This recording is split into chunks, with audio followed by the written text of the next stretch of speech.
Assalamualaikum warahmatullahi wabarakatuh. Perkenalkan, nama saya Novianti Rizky Sasidamari, NIM T 2019-99003 dari Program Studi Tadris Ilmu Pengetahuan Sosial. Di sini saya akan menjelaskan hasil kerja kelompok bahan ajar dari mata kuliah pengembangan bahan ajar yang diampu oleh Ibu Novita. Yang pertama yaitu bagaimana membuat analisis kebutuhan. Di kelompok kami dalam pembuatan bahan ajar yang pertama kita lakukan adalah mencari informasi bahan ajar yang dibutuhkan oleh siswa di sekolah, sarana dan prasarana yang tersedia di sekolah, serta mencari referensi dari artikel yang berhubungan. Karena pada hasil wawancara yang kita lakukan, diperoleh hasil bahwa siswa cukup sulit memahami konsep-konsep IPS karena banyak dari konsep yang bersifat abstrak.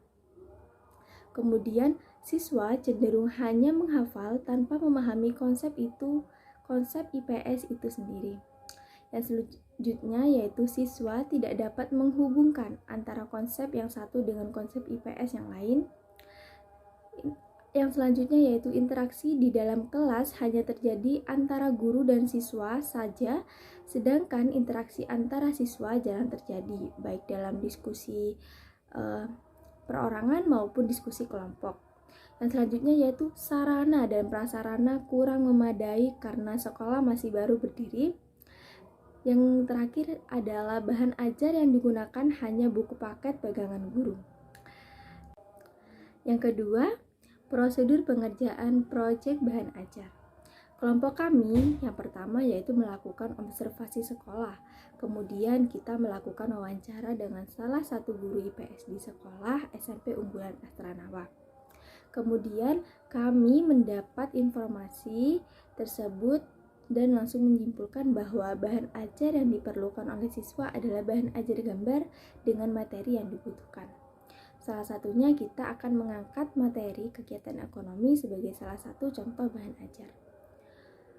Kemudian ini adalah hasil bahan ajar yang kita buat. Ini seperti di gambar. Ini adalah peta konsep.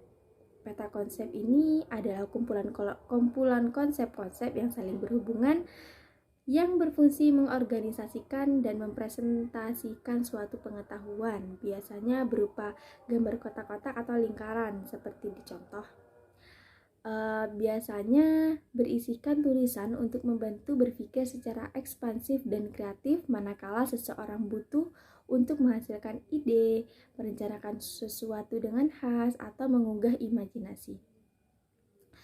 Karena kita telah mengetahui bahwa siswa di SMP Unggulan Astranawa, siswa itu sulit menghubungkan antara konsep yang satu dengan konsep IPS yang lain, sehingga kelompok kami membuat peta konsep seperti ini. Yang selanjutnya ini ada gambar yang berkaitan dengan kegiatan ekonomi. Yang pertama ini ada kegiatan produksi. Yang kedua ini ada kegiatan distribusi, dan yang ini adalah kegiatan konsumsi. Jadi, yang terakhir, kendala yang kelompok kami hadapi dalam pembuatan bahan ajar gambar, yaitu kelompok kami bingung bagaimana cara membuat bahan ajar yang efektif dan menarik siswa untuk semangat belajar. Mungkin sekian penjelasan dari saya, kurang lebihnya mohon maaf. Wassalamualaikum warahmatullahi wabarakatuh.